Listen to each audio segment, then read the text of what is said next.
General Dynamics F-111 Aardvark is one of the most distinctive and underrated aircraft in military aviation history.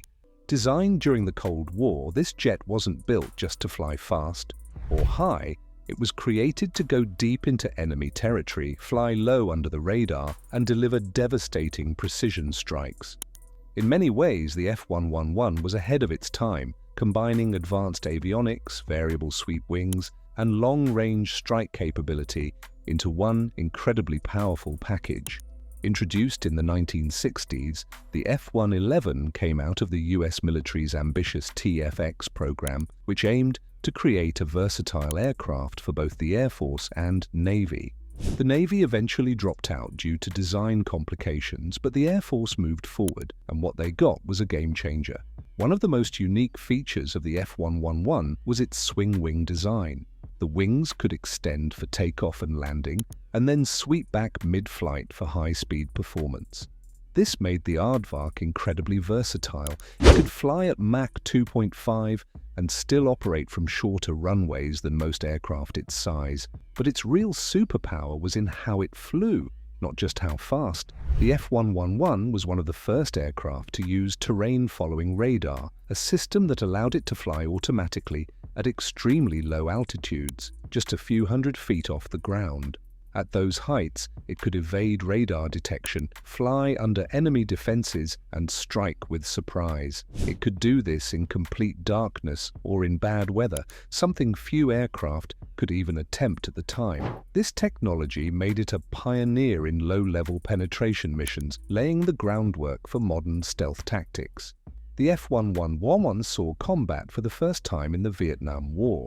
While it faced technical issues early on, those problems were quickly resolved. As newer models were introduced, like the F-111F, the jet was upgraded with more powerful engines, improved avionics, and precision-guided munitions. By the time it was deployed in the 1986 US airstrike on Libya, Operation El Dorado Canyon, the F-111 had become one of the most capable strike aircraft in the world. It flew a round trip of over 6,000 miles from airbases in the UK to strike key targets in Tripoli with pinpoint accuracy. That mission showcased its unmatched range and effectiveness. The Aardvark was retired from US service in the 1990s, and Australia flew it a bit longer before retiring it in 2010, but its influence on future aircraft can still be seen. The F-111's combination of speed, precision, and adaptability paved the way for aircraft like the F-15, E-Strike Eagle, and the B-1B Lancer. Its swing-wing concept, terrain-hugging flight path, and emphasis on deep strike missions made it a pioneer in strategic air warfare. Today, the F-111 is remembered not just as a Cold War workhorse, but as a technological marvel of its era.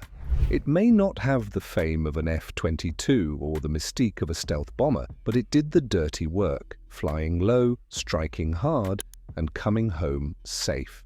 It was a bomber, a fighter, and an electronic warrior, all in one. And for those who flew it or served alongside it, the Aardvark wasn't just a machine, it was a mission-proven legend. If you enjoyed learning about the F-111 Aardvark, don't forget to like the video and subscribe to Aviation Archives, your go-to destination for the most iconic and underrated aircraft in aviation history. Thanks for watching, and we'll see you in the next flight.